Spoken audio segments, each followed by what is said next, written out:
Non, en attendant peut-être la première question, Paul, tu veux peut-être faire un point sur une stratégie qui nous est chère chez Gay-Lussac Gestion?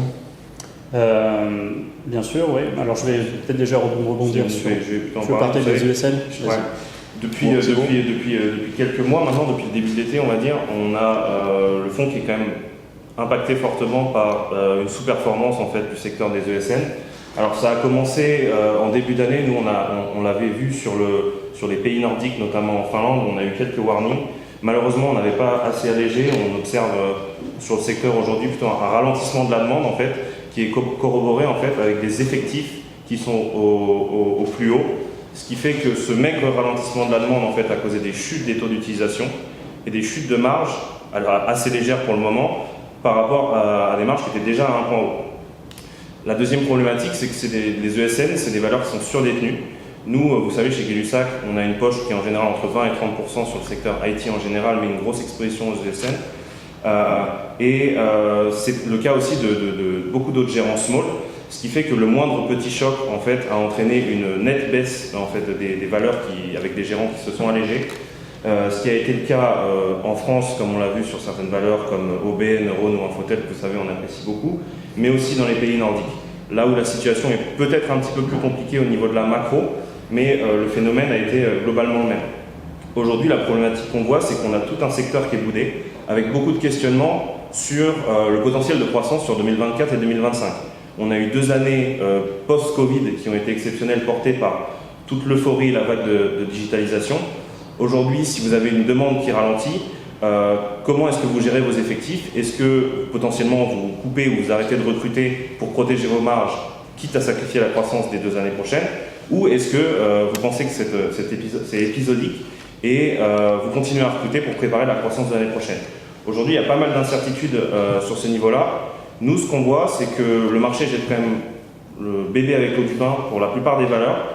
Vous avez eu certaines sociétés qui n'ont pas très bien publié, qui font face à des problématiques qui sont plutôt idiosyncratiques. Et pourtant, vous avez d'autres acteurs qui affichent des perspectives de croissance beaucoup plus défensives. Je pense par exemple à Neuron ou à Swarm, qui elles, en fait, sont entraînées dans toute la chute. Dans les pays nordiques, on en parlait justement, parce que c'est aussi une de nos grosses expositions. C'est pareil. Vous avez des sociétés finlandaises qui ont fait justement des warnings, qui annoncent des plans de chômage partiel pour certaines de leurs sociétés. En revanche, nous, on a des acteurs comme Bouvet ou Prévas qui sont positionnés, encore une fois, sur des croissances beaucoup plus défensives. Pour Bouvet, c'est les majors de l'oil and gas qui ont les poches pleines. Pour Prévas, c'est une expertise beaucoup plus pointue, beaucoup plus technique et nichée, qui est beaucoup plus insensible en fait, au cycle économique, qui, depuis le début de l'été, sont en baisse de 20%, alors que les publications étaient bonnes, les perspectives de croissance sont défensives, et les valorisations ne sont pas spécialement tendues. Donc voilà, on a toute une euphorie, et nous, ce qu'on pense, c'est qu'avec justement ce calmement après 2 années d'euphorie sur les ESN, on va avoir en fait un retour vers davantage de stock picking depuis 2-3 ans, peu importe ce que vous achetiez sur le secteur, ça marchait parce que la demande était là, il y avait cette vague de digitalisation euphorique. Là aujourd'hui, on pense que les gérants vont aussi se repositionner sur des acteurs qui ont des perspectives de croissance, encore une fois, beaucoup plus défensives et beaucoup plus durables sur des valorisations qui redeviennent aujourd'hui très abordables. Ouais, donc il y avait une question justement qui nous demandait notre avis sur Neuron et sur Precia. Je ne sais pas si tu veux répondre, Louis, sur Precia. Ouais, alors, bon, vous savez que Precia, c'est une de nos valeurs que l'on aime beaucoup depuis des années chez Gay-Lussac Gestion. C'est une de nos premières lignes dans le fonds microcap. Donc voilà, c'est vrai qu'il y avait un changement de management il y a un peu plus d'1 an. On a été très agréablement surpris par la marge qui est la plus historique. Donc ce qui est bien, c'est que le patron est arrivé sur les réductions de coûts. Il a dit ce qu'il faisait, donc c'était très bien. Donc, clairement, comme beaucoup d'autres sociétés, le carnet de commandes a un peu ralenti.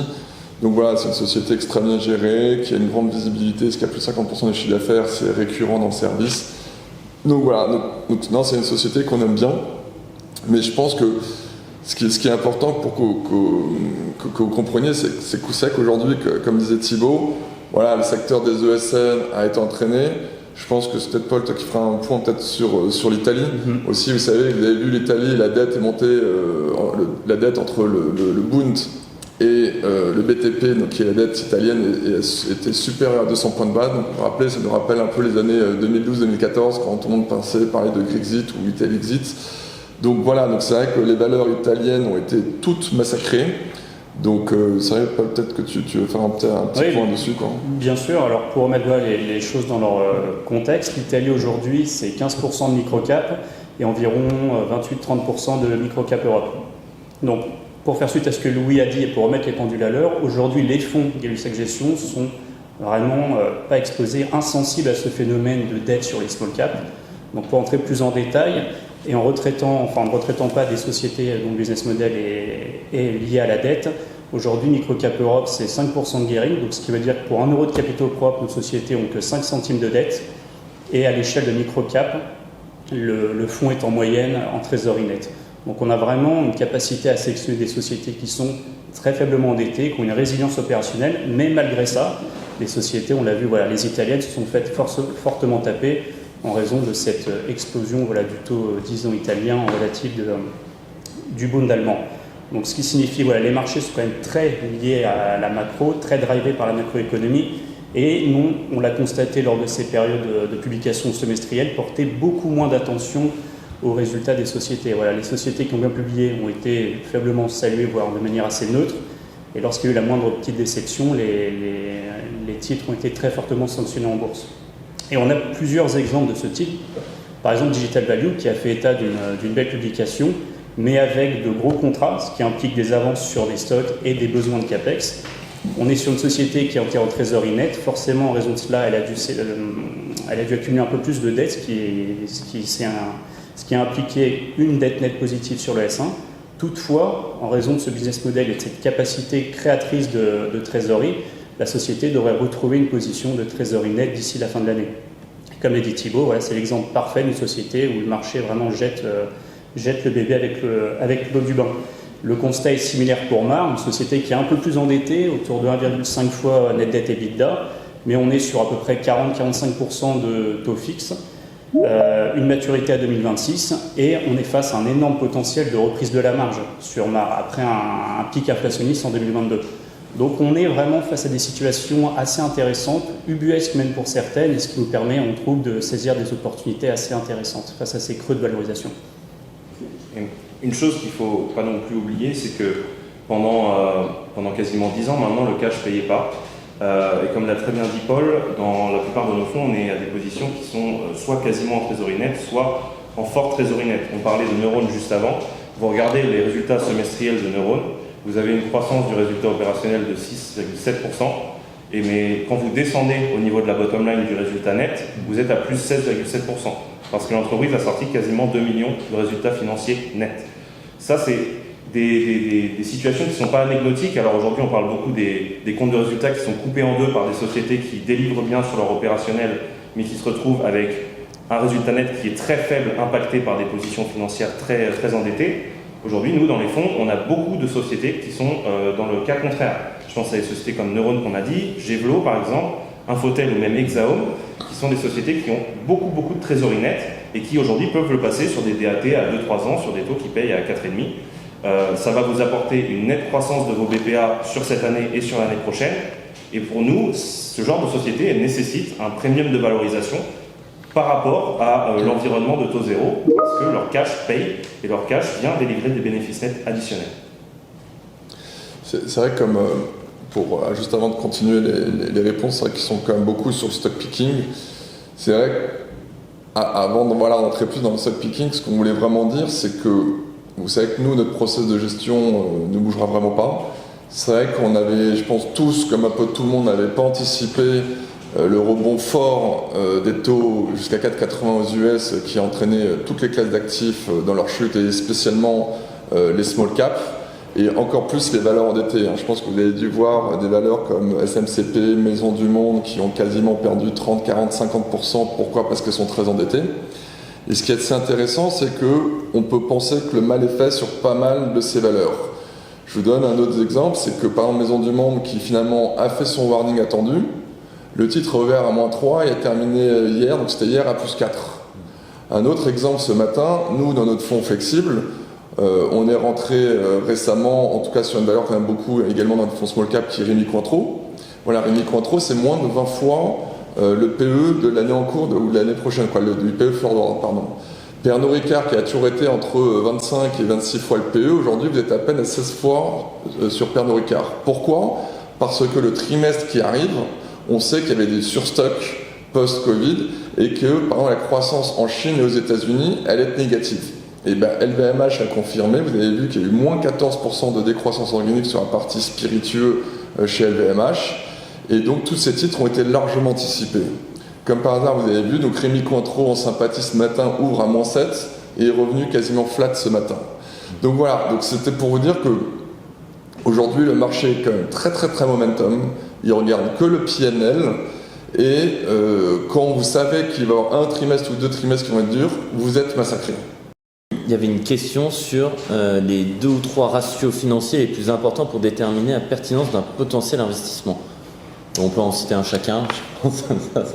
Ouais, je dirais que nous, chez Gay-Lussac Gestion, on a un travail qui est assez poussé sur la valorisation et vraiment la modélisation de nos sociétés. On le fait pour quasiment chacune.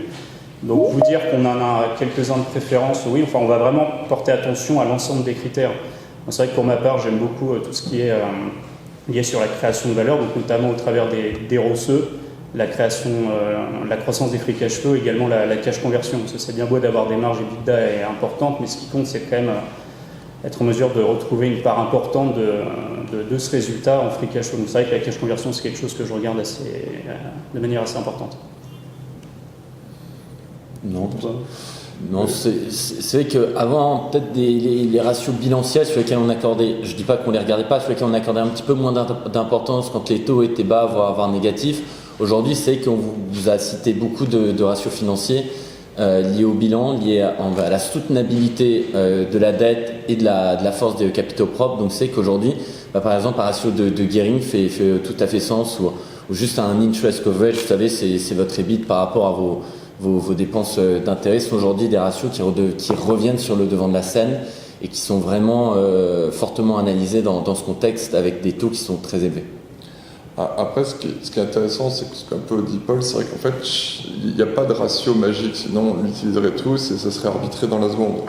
Nous, en tout cas, chez Gay-Lussac Gestion, notre process, c'est vraiment la génération de cash. Vous avez bien vu que nous, notre objectif, c'est de donner la récurrence de performance sur un moyen long terme. C'est pour ça qu'on va toujours regarder la génération de cash année après année. Et vous avez bien vu que des sociétés encore récemment comme Atos ou Alstom ont détruit du cash depuis des années. Et vous avez bien vu le cours de bourse. Donc je sais que beaucoup, de temps en temps, essaient de spéculer sur des titres. Mais nous, clairement, des titres qui brûlent du cash, c'est absolument pas quelque chose qui nous intéresse ou que vous retrouverez dans les portefeuilles. Et voilà, après, chaque secteur, c'est très différent. Paul parlait des rochers. C'est vrai que quand c'est des sociétés industrielles ou qui investissent beaucoup, c'est très important de regarder les retours sur capital employé par rapport au coût du capital. Alors qu'une société, pendant les services dans les ESN, le rocher, comme c'est que du service, sera moins valide. Et on regardera plus le free cash flow yield, l'EBIT. Donc voilà, pour les sociétés de croissance, vous pouvez regarder le PEG. Enfin voilà, donc nous, on a chacun un peu nos valorisations. Mais la commune à Gay-Lussac Gestion, c'est surtout la génération de free cash flow. Ce qui est intéressant aussi, c'est qu'on regarde en ce moment pour voir à quel niveau les small caps ont chuté, c'est le price to book. Parce que tout le monde regarde souvent le PE, donc qui sont des indices de compte de résultats. C'est intéressant de regarder le price to book, donc des ratios de fonds propres, donc des ratios bilanciels. Et aujourd'hui, on voit que le CAC Small est quasiment retourné à 1,15. Donc on est reparti des travaux qu'on a fait des mid-cap, pour savoir qu'au plus bas de la crise de 2008, le CAC Small, qui je vous rappelle n'a pas de bancaire, pas de pétrolière, ou qui sont souvent des indices deep value, donc c'est-à-dire qui se payent sous les fonds propres, était tombé à quasiment une fois les fonds propres. En 2011-2012, on était tombé à 1,12, et aujourd'hui on est quasiment à 1,15. Donc aujourd'hui, il suffit que le CAC Small reperde encore 4 ou 5%, on reviendrait exactement sur les mêmes niveaux de valorisation de 2011-2012. Et déjà, ce ratio est inflaté grâce au secteur du luxe qui à l'époque était à 2 fois le price to book et aujourd'hui à 5 fois le price to book. Donc je sais qu'il ne faut pas retirer non plus des indices comme ça, mais si on retirait les indices luxe du CAC Small, on serait déjà sur les niveaux de valorisation de 2011-2012. Aujourd'hui, si l'indice repère encore quelques pourcents, on revient, le CAC Small dividende réinvesti revient au niveau de 2015. Bon, je vous rappelle qu'entre 2015 et aujourd'hui, je pense qu'il y a eu quand même énormément de création de valeur. Depuis le Covid, il y a eu énormément. Donc clairement, on voit, comme on a dit, que c'est clairement que les small caps sont un bargain total, comme on l'a dit tout à l'heure. Donc maintenant, la question, c'est savoir quand remonter. Bon, on l'a dit tout à l'heure, personne ne sait vraiment, mais clairement, on reste confiant que sur les 5 prochaines années, vous savez, c'est souvent des cycles de 5 ans, donc j'espère que le point bas, c'est là, et normalement, on va repartir dans des cycles économiques avec des PMI qui ont touché des points bas, avec une inflation qui va rebaisser, et qu'un cycle économique qui repart, et normalement, il n'y a pas de raison qu'on reparte dans un cycle économique très positif, donc peut-être T4 cette année, T1 l'année prochaine, pendant les 5 prochaines années. Donc en tout cas, vous pouvez compter sur nous, que nous, on prépare bien les portefeuilles pour cela. Voilà, clairement, ça fait 2 ans que c'est un marasme sur les small caps. Je vous rappelle, les indices micro-cap ont fait moins 24 l'année dernière. On est quasiment à moins 12 sur les indices small et moins 9, moins 10 sur les indices micro-cap. Ça fait 2 années de suite, c'est quasiment du jamais vu. Donc voilà, on reste... On l'a dit, je sais qu'on l'a dit plusieurs fois que c'était le temps des small caps, pas mal de confrères qui nous ont dit, donc bon, maintenant on reste un peu humble, mais en tout cas, voilà, comptez sur nous, on garde notre process, on garde des valeurs de qualité comme les Neurones, les Nafotel, les Swarm, les Robertet que vous connaissez, qui ont été envoyés avec Claude Dubin. C'est des sociétés qui ont du cash, qui vont bénéficier en plus de la remontée des taux d'intérêt, et on ressortira une fois de plus ces sociétés qui ressortiront en gagnant des parts de marché et encore plus fort que d'habitude. On a une question sur la décote de valorisation de Piscine des Joyaux. Est-elle justifiée? Bonne opportunité moyen-long terme? Alors, c'est vrai que depuis début d'année, on va dire, si ce n'est même peut-être un peu plus, il y a tout ce contexte qu'on appelle de pool bashing, en fait, le piscine bashing en France. C'est-à-dire que voilà, ça ne donne pas spécialement envie, avec toutes les problématiques, des contraintes d'eau, les contraintes énergétiques, de construire sa piscine chez soi. En revanche, comme on l'a déjà mentionné plusieurs fois, alors certes c'est assez justifié, mais c'est quand même une aberration sur le plan d'un point de vue réseau eau en France. Je pense que la piscine, c'est pas spécialement le plus gros consommateur et c'est pas spécialement la principale problématique qu'il faut attaquer. Maintenant, c'est toujours plus simple d'attaquer le loisir. Tout ça dans un contexte en fait de normalisation de l'activité par rapport à 2 années Covid qui ont été exceptionnelles pour le groupe. Forcément, ça ne facilite pas sur les résultats, ça a aidé aussi à la baisse du titre. Maintenant, nous, ce qu'on a vu, des derniers contacts qu'on a pris avec le management il y a quelques mois, c'est des signes encourageants, que ce soit sur les prises de contact sur le mois de juin, quand il a commencé à refaire chaud, comme par hasard, et de l'autre côté, un environnement concurrentiel en fait qui est devenu beaucoup plus sain. Parce que depuis la montée en puissance en fait, post-Covid de la demande de piscine, vous avez eu un environnement concurrentiel qui s'est durci avec des coquistes qui sont venus casser les prix, qui sont venus proposer des alternatives assez cheap en fait, à la piscine, ce qui n'a pas spécialement aidé le groupe dans ce contexte. Là aujourd'hui, avec un ralentissement de la demande, les coquistes, c'est les premiers à gagner, c'est les premiers à souffrir. Donc aujourd'hui, on voit un environnement concurrentiel qui est beaucoup plus sain. Et ce qu'on aime bien remettre en perspective aussi, c'est que le groupe Piscine des Joyaux, c'est pas un pisciniste, c'est un groupe industriel intégré verticalement, qui a encore un plan d'investissement important de 40 millions, notamment pour introduire de l'extrusion plastique et être indépendant par rapport au prix, aux fluctuations des matières premières, de ces matières premières, qui va continuer, peu importe le contexte de marché, à aller gagner de la part de marché, à aller développer son outil industriel, de sorte à en ressortir beaucoup plus fort. C'est pas pour rien aujourd'hui que vous avez un industriel comme Piscine des Joyaux qui sort de telles marges en construisant des piscines. C'est vraiment dans la stratégie. Aujourd'hui, vous avez encore 30 millions de cash net sur une capitalisation qui est, je sais pas, probablement autour des 80 millions, des 100 millions, pardon. Ça vous fait une valorisation à 3,5 fois le BE. C'est assez ridicule de notre point de vue. Et oui, on trouve que c'est une bonne opportunité à moyen long terme qui, forcément, n'est pas spécialement aidée non plus par le contexte de liquidité. Ouais, j'avais vu que sur une question, quelqu'un nous posait une question sur Exaum, vous avez ancien Maison France Confort, et ça me fait un peu penser à Piscine des Joyaux. C'est une valeur qui vient de publier son premier semestre, donc c'est une société qui fait quasiment à peine 100 millions de market cap et qui a 70 millions de cash net. Donc ok, certains nous diront que le cash net, il y en a une partie pour les avances clients, certes, mais c'est quand même une société qui est injustement sanctionné parce que tout le monde pense que c'est un promoteur immobilier, alors que Exaum, c'est une société de construction de maisons individuelles. Ça veut dire qu'elle a 85% de ses coûts qui sont variables. Donc ça veut dire que, bien évidemment, avec la remontée des taux, les banquiers qui prêtent moins, le carnet de commandes, donc, vous savez, pour les constructions futures maisons, a chuté de 40%. La société a fait exprès de garder un carnet de commandes avec des marges élevées.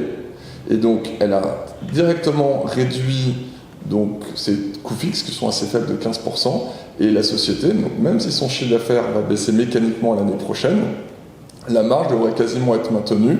Certes, à une marge assez basse, pas de cycle, mais aujourd'hui, c'est complètement débile. C'est une société qui génère quand même entre 30 et 40 millions d'EBITDA. Donc, comme je vous ai dit tout à l'heure, la valeur d'entreprise de la société, on n'est pas loin de 30. Donc, aujourd'hui, c'est une société qui se paye une fois l'EBITDA. Et surtout, c'est une société qui génère du cash année après année. Donc, vous êtes sur un free cash flow yield. Donc, c'est le free cash flow divisé par l'enterprise value, qui est quasiment de 60%. C'est juste un peu ubuesque. Voilà, c'est même en 2008, il n'y avait pas eu ça. Donc voilà, il y a des opportunités à faire de temps en temps. Donc le titre a pris 14% sur la publication, il a continué de monter. Donc voilà, ce qu'on veut dire aujourd'hui, c'est que clairement, depuis 1 an et demi, il y a eu des choses avec la remontée des taux, ça fait très très très mal au secteur. Heureusement, nous, la plupart de nos valeurs sont cash-net, comme on l'a compris. Et ce sont des valeurs qui, ok, vont peut-être souffrir la crise, oui. Mais c'est vrai que le mal est fait. C'est vrai que la plupart, contrairement aux large cap, quand on regarde, il y a beaucoup de sociétés qui ont déjà souffert de la remontée des salaires. On l'a vu par exemple sur des sociétés comme Bilandi ou comme Ipsos, c'est que rien que de ces sociétés qui ont des salaires sur chiffre d'affaires très élevés, par exemple Bilandi c'est 45% de son chiffre d'affaires qui est lié au salaire, mais quand vous avez vos salaires qui ont de 10%, ils ont investi, votre chiffre d'affaires ralentit de 10 à 2, forcément votre marge disparaît.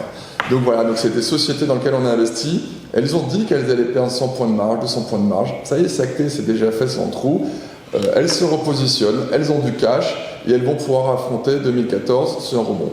Et c'est là où on reste assez confiant parce que pour nous, la plupart des valeurs, le mal est fait, et même trop mal fait. Et maintenant, la question à nous, maintenant, de bien les sélectionner et de tenir surtout sur ces positions. Donc voilà, je ne sais pas, peut-être Paul, il y avait une question sur les cycles.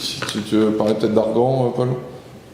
Argan, oui. Alors c'est vrai qu'on est encore un petit peu dubitatif sur la situation, dans le sens où en échangeant avec plusieurs foncières de logistique, on observe que les taux de capitalisation ont encore progressé sur 2023. On serait probablement sur ce deuxième semestre autour de un peu plus de 5% de taux de capitalisation.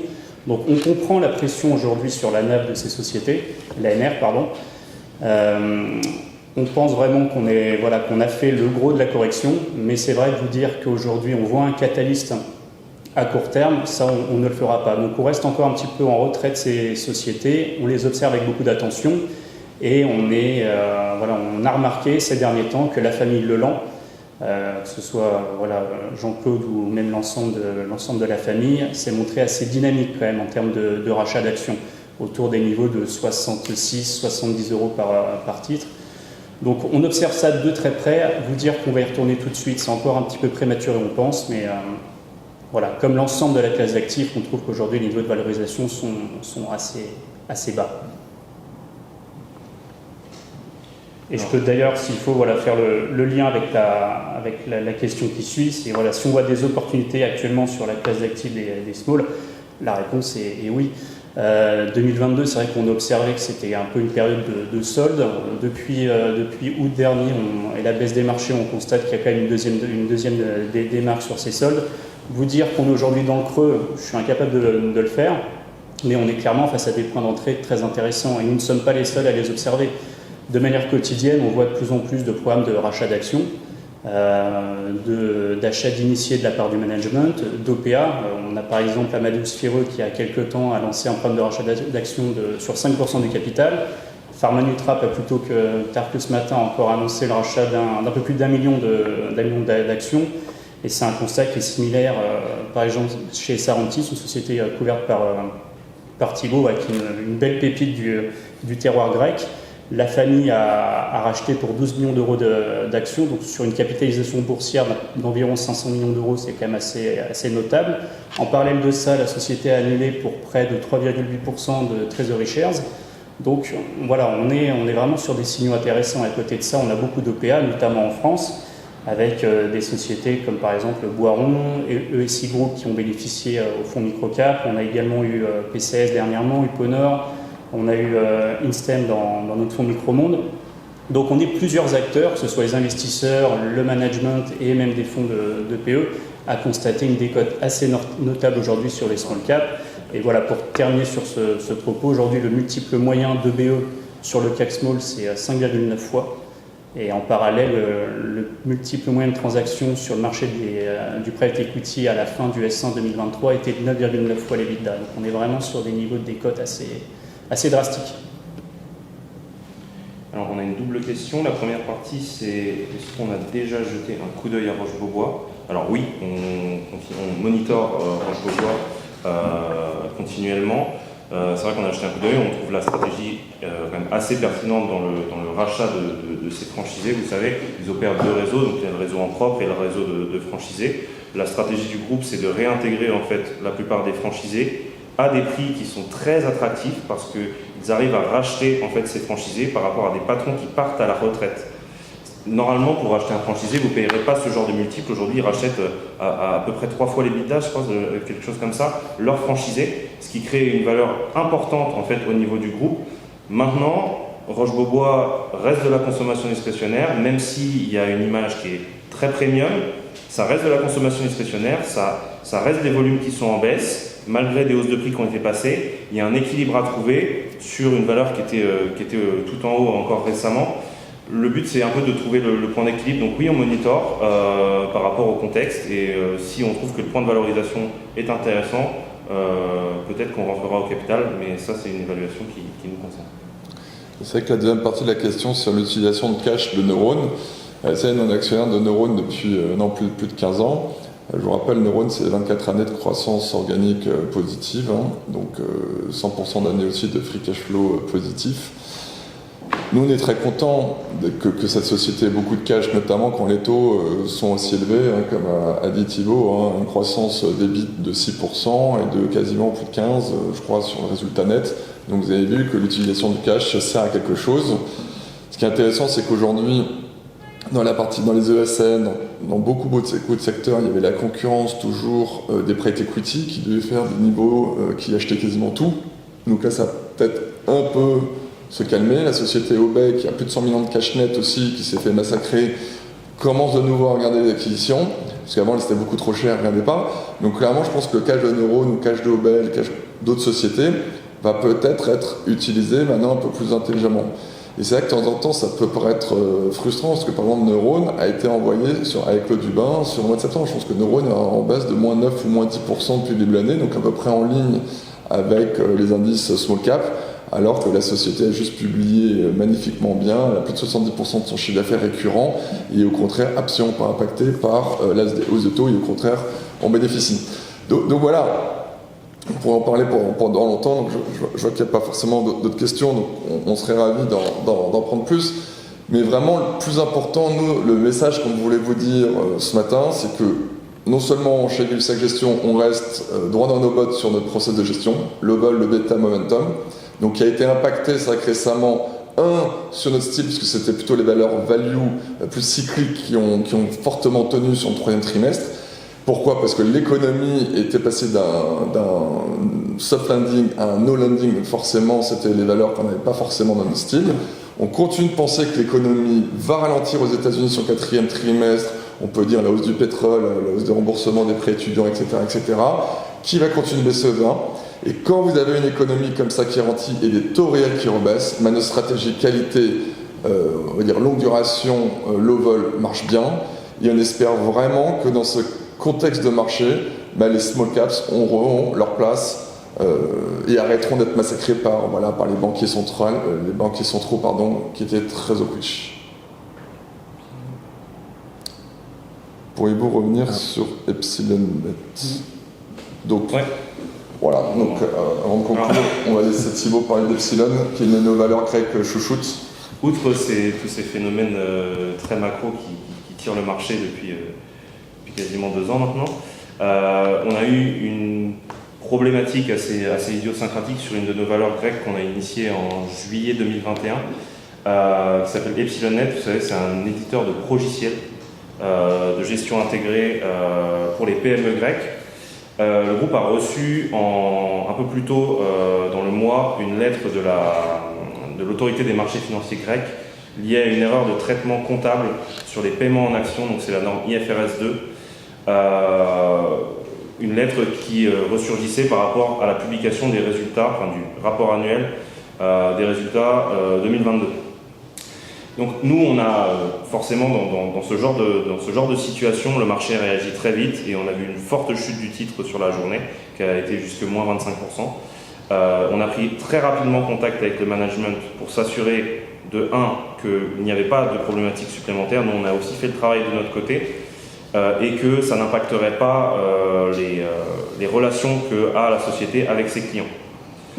Donc on a très apprécié la réaction qu'ils ont eue, assumant pleinement la faute et prenant les démarches nécessaires pour faire une revue de toutes ces procédures internes, annoncer un changement d'auditeur et s'assurer que cela ne dérape pas sur ses clients, parce que quand vous traitez avec des PME, ça peut aussi aller très vite. Donc ça, c'est quelque chose qui nous a très rassurés. Maintenant, il faut aussi se dire que c'est un accident de parcours par rapport à une société qu'on a initiée, comme je l'ai dit, en juillet 2021, qui a très bien performé depuis, que ce soit opérationnellement. Le groupe a doublé son résultat opérationnel, a affiché des niveaux de croissance excellents, tout en maintenant sa position de trésorerie nette. Et ça s'est vu dans la performance du titre qui est à plus 135% depuis notre initiation. Et il ne faut pas non plus oublier qu'il y a un pipeline de croissance sur cette valeur qui est très important, avec des développements logiciels en interne qui sont très clairs dans la stratégie, un plan avec des objectifs très ambitieux de doublement du chiffre d'affaires et de maintien de la rentabilité. Tout ceci avec en plus des optionnalités avec la Banque nationale grecque sur des développements logiciels en plus qui sont très positifs. Donc voilà, c'est une erreur de parcours, c'est dommageable, c'est lié à une expérience, je pense, par rapport, pas que lié à EpsilonNet, mais plus lié au marché grec sur une norme IFRS qui est assez spécifique. Et nous, on pense que ça ne remet pas du tout en cause le potentiel de développement de la société. Question, êtes-vous toujours sur CEP et jouez-vous le retour à une mode plus normative du fait de la baisse du coût du fret et du prix des intrants? Alors ce qu'on peut dire sur CEP, c'est que vraiment on continue de jouer effectivement ce rebond de la marge sur la deuxième partie 2023. On reste quand même encore prudent sur la situation chinoise. Alors je ne suis pas celui qui suit vraiment le dossier en profondeur, mais voilà, on reste encore un petit peu, je dirais, dubitatif, ou du moins on fait attention à ce qui se passe en Chine, parce qu'on n'est pas tout à fait au fait de la situation macroéconomique chinoise, ni du moins de son évolution à moyen terme. Mais ouais, ça fait partie d'une des sociétés qu'on a dans la watchlist et que l'équipe suit avec attention. C'est peut-être pour compléter, c'est vrai que la Chine, qui avait été vous savez, on travaille avec Jean-Pierre Petit sur la macroéconomie, qui avait été un peu notre thème sur le premier trimestre. Donc c'est vrai que comme beaucoup, on s'est un peu trompé parce que finalement la Chine s'est un peu refermée, la consommation chinoise n'était pas au rendez-vous. Néanmoins, on a fait encore le point avec Jean-Pierre Petit la semaine dernière. Et Jean-Pierre Petit nous dit n'enterrez pas trop vite la Chine, notamment au point de vue industriel, parce que clairement, ils viennent refaire des plans de relance. Contrairement nous en Europe, aux États-Unis, leur bilan est beaucoup plus faible. Donc ils ont les capacités de faire des plans de relance, c'est quasiment les seuls, alors que nous on est plutôt en quantitative tightening. Donc voilà, c'est vrai que c'est toujours très délicat de comprendre ce qui se passe en Chine. Donc voilà, comme dit Paul, on continue de monitorer SEB, mais c'est vrai qu'en ce moment la consommation, c'est un peu délicat, même si aujourd'hui, c'est pour ça qu'on n'est pas non plus trop prudent, trop alarmant sur le contexte macroéconomique, parce que clairement, avec la désinflation que Hugo vous a parlé tout à l'heure, que ce soit aux États-Unis ou en Europe, on va dire que le consommateur européen ou américain va reprendre du pouvoir d'achat réel positif avec la désinflation qui arrive. Donc c'est pour ça qu'on reste assez serein et on n'anticipe pas forcément un hard landing, même si c'est vrai que la violence de la remontée des taux d'intérêt va faire du mal à beaucoup d'acteurs. Oui, voilà, on rejoint tout à fait sur le point. C'est une société qui a vraiment des fondamentaux solides, mais on juge aujourd'hui, au sein de l'équipe, que dans ce contexte de marché, de valorisation vraiment à la casse sur plusieurs groupes, on pense qu'il y a de meilleures opportunités aujourd'hui de risque-rendement dans cet univers action. Bon. Parfait. Bon voilà, on a fait pas mal de questions stock picking à la fin. Je vais pas me répéter, je pense que vous avez clairement compris le message. Le process de gestion est là, il continue, on continue d'être sur le terrain, voir des sociétés de qualité et surtout le plus possible qui ont le cash net. Donc ça, c'est vraiment ça le possible. Et je pense que ça va vraiment être les premières, une fois que les taux d'intérêt vont rebaisser, ça va être ces premières qui vont remonter. Donc voilà, vous savez ce qu'il vous reste à faire. Merci beaucoup. Merci.